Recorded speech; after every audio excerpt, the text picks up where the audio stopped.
what's your motion? We're in recess about 20. I have a motion.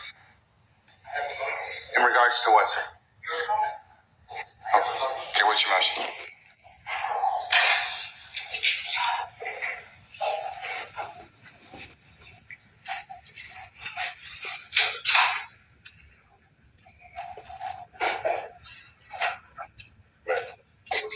This is the second time that this honorable court in front of the jury has addressed me inappropriately and wrongly. Second time. The first time I gave the state discovery of a song from a Super Bowl. Weeks before, there was an objection. You assumed that I didn't give it to the state. I didn't want to embarrass the court. So you were yelling at me and saying, do you understand me? Do you understand me? And instead of saying, do you understand that you're wrong? I sat here and I said, yes, Your Honor. That was to protect the integrity of this courtroom and the court. Now you say in front of the jury how unprepared I am. I am not unprepared for anything. Okay, No. I need to make a record. Your Honor, Mr. Steele, wait a second. When you keep delaying, okay, and that's what's happening to the court. You keep delaying and elongating and pushing out these particular our ability to present a seamless case in front of the jury. That's my purview as a judge. And I've asked you a number of times, you and your colleagues on both sides, to go ahead and whatever it is you need to do, prepare me as needed. Now, I asked you those two particular questions because if they turned over the audio to you in discovery and you've listened to them already, then you either have an objection or you don't have an objection. And I was trying to solicit from you whether or not we could just go ahead and just hear it.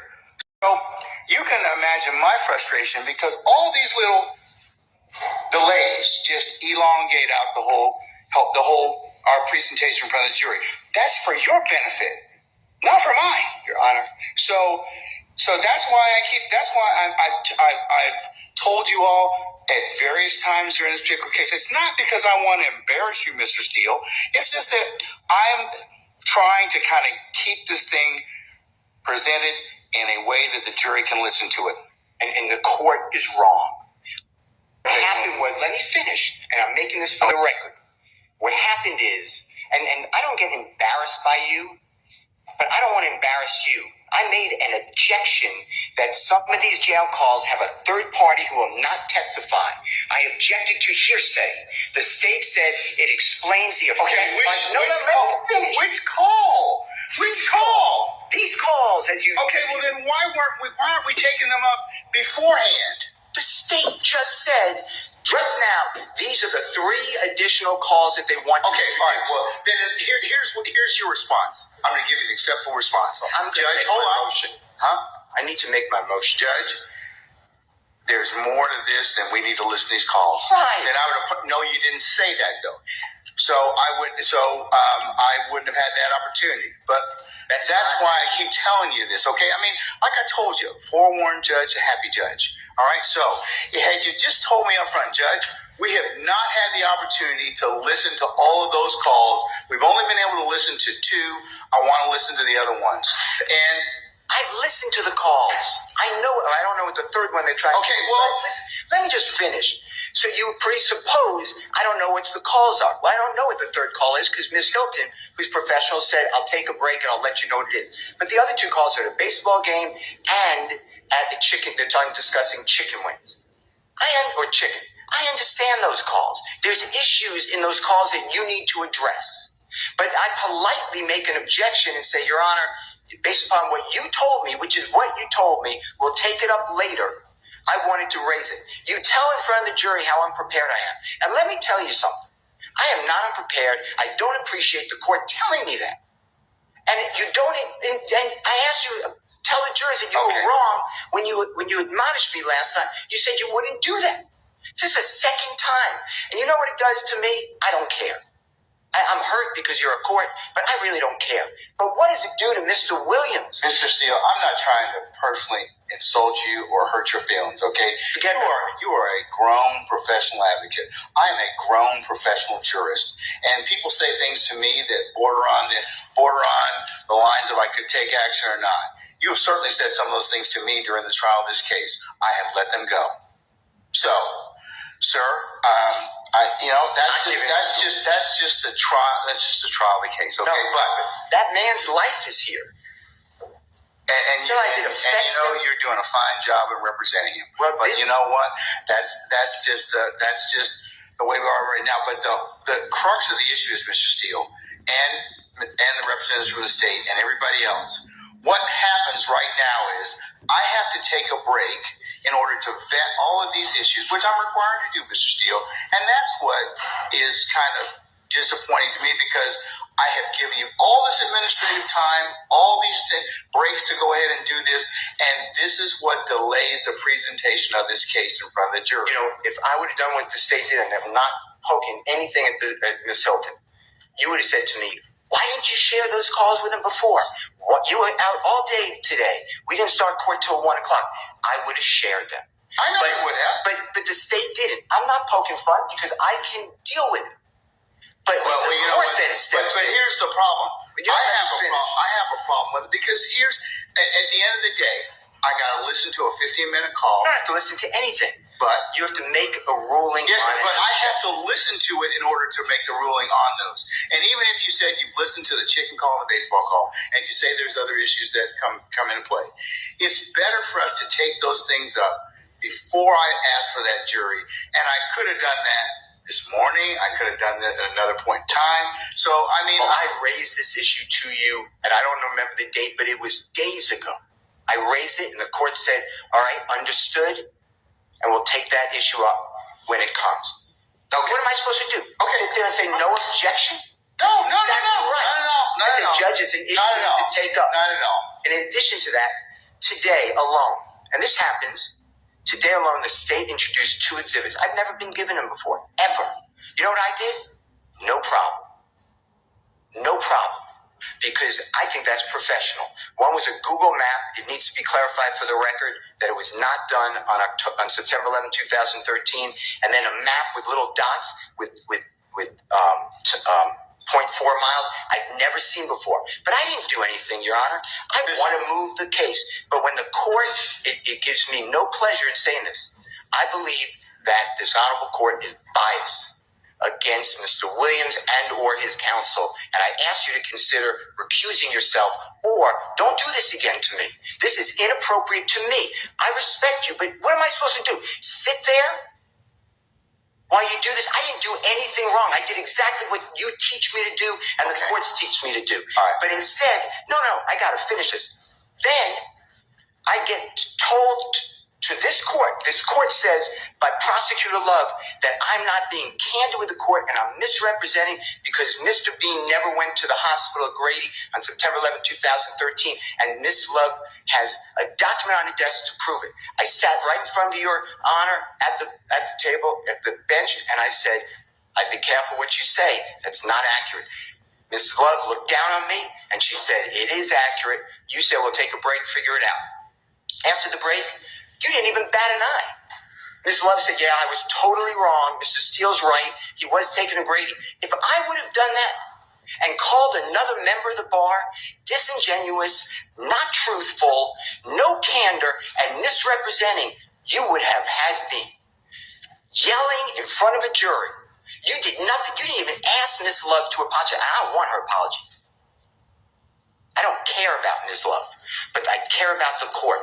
And now if you could walk in someone else's shoes just for a minute and see what you're doing to Mr. Williams, because it's hurtful. I'm not the one wasting time. I'm here every day ready to go. I am not wasting the time. I make a motion to ask you to please recuse yourself. I know it has to be in writing within 5 days. If you want me to do that, I'll do it. And that's to go to another judge. But this is what's going on, Your Honor, whether you see it or not. You're yelling at me in front of a jury for nothing. And then you won't apologize. And I did nothing wrong. ever on Mr. these Steele, occasions or others. I'm going to go ahead and address your motion at this point in time. I'm going to deny your motion at this point in time. And also just direct you that I have the responsibility to control the proceedings in this particular circumstance.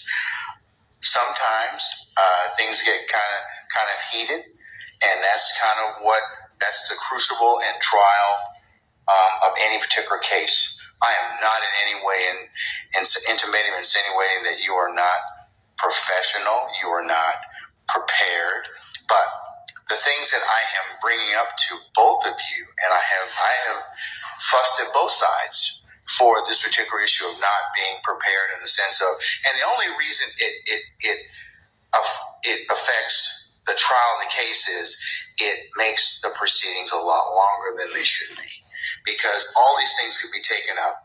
And sometimes if we've got to parse out all these things, as you can see right now, it takes time, and that's what I'm kind of concerned about, having been a jurist for a long time.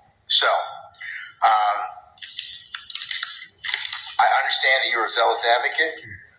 You in no way offend me by raising any type of motion. I think you're doing I think that you and the others here are representing your clients well, but sir, I have to be able to control these proceedings. And you at times in these proceedings have not listened to what the courts told you, and I certainly could have explored other options. I didn't. So I'll tell you that much for what it's worth. You allowed a member of the bar yesterday ask a witness who constantly is committing, respectfully, potentially perjury. Did Mr. Steele shut off and turn on the recording? I never did that. I wouldn't do that. I didn't do that. Okay, and sir, I would have said that question to about another member of the bar and prosecution. You would have come over the bench and said, "How dare you?" I sat there and I said, "Outrageous." You denied the motion. I think 3 other people made motions to strike or to object. You denied it. Judge, I'm just telling you, the appearance, if not the reality, is not good here. I'm being... What, to who? Mr. Williams. Okay, but maybe to the others. Maybe you're his advocate, okay? And that separate issue of whether or not you did what you did, the state accused you of that. They have the right to at least inquire about whether or not that happened. Now, whether or not it happened or not, I'm not making any comment on it, but it goes to bias, it goes to motives to misrepresent. That never happened. I'm not commenting on that. That's for the jury to decide. I asked the question about a missing recording that wasn't given of a statement made by Mr. Bean. You told me. And I keep telling you. You told me. You said, does the state have it? They said no. You said, nothing I can do. I tried to cross on it. You sustained and objected. Because it doesn't exist at this point in time. Now, if it exists at some point, I told you I'd say it. 1, I tell you I apologize to you. And then 2, I'll take corrective action against the party or the entity that failed to give you that particular statement. But the point is, everyone knows he spoke to the detective beforehand. No, we don't.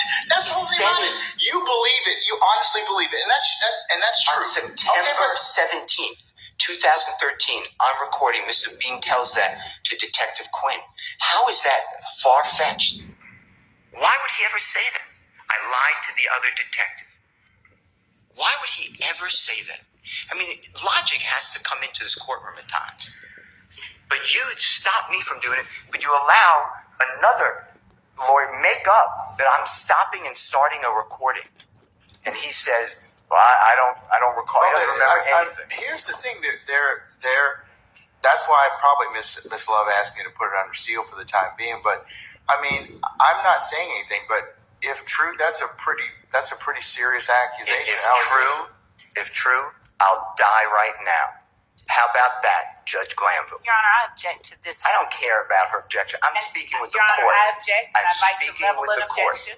Okay. I'm speaking Let with him the finish, court. and then you can state your. My point is, if you don't see what's going on, it's because you're not viewing it out of the lens But of Mr. a Steele, juror. Mr. Steele, I can't do that. I have to be the referee.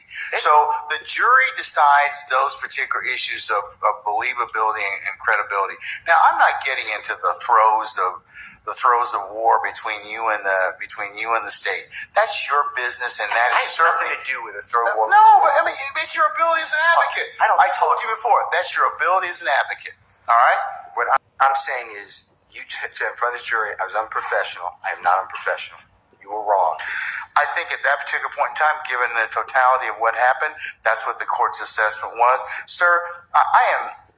But it was wrong. It's a snippet in time. Mr. Steele, you're a very good attorney, but I'm a professional jurist, and you may not like some of the rulings that I make, and you may not like the way that the trial is going at a particular point in time. That's for all advocates. Ms. Love and her colleagues, I've told them the same thing. But I think that my job as a referee is to give you a fair trial, and that's what I'm going to do. Well, I hope that's true. But you just told the jury I'm unprepared. And I am prepared. I don't understand why you would say that. Both of you, and I'll level this against the state. Both of you, that's being unprepared, because that I have to then listen to this to rule on it. I understand, but I'm the only one that the jurors here, the court, take ire with. Ever. Without an apology, without... I think I've taken Ms. Love and Ms. Hilton and her colleagues to task many times. No, I've heard you yell at them. I've taken them to task as well. I've heard you say to her, stop interrupting me. That's taking them to task. The jurors never heard that. Ever. So, I ask for a continuing recusal motion. And I know it's not in writing, but I assume that you're ruling on it right now. That's what you're saying. Well, when you got to put it in writing, but I mean, I'll rule on it at this point in time. I'm going to deny the motion, but you need to put it in writing if that's what you wish to do, and I'll appropriately. I'm also asking for a mistrial based upon your statements. I think I made that clear, but I'm asking for a mistrial. Okay, now, Ms. Love. I don't think it's a fair forum for Mr. Williams, okay. And I don't want to ask for a mistrial, but I have no choice when the court is saying what it said, and I'm not going to repeat it in front of a jury. That's hurtful. And I'm not saying me. I mean, regardless of what I think of it, it's hurtful to Mr. Williams getting a fair trial. As you leave the page, kindly hit the like bell and subscribe to the channel if you haven't done so as yet. Thank you.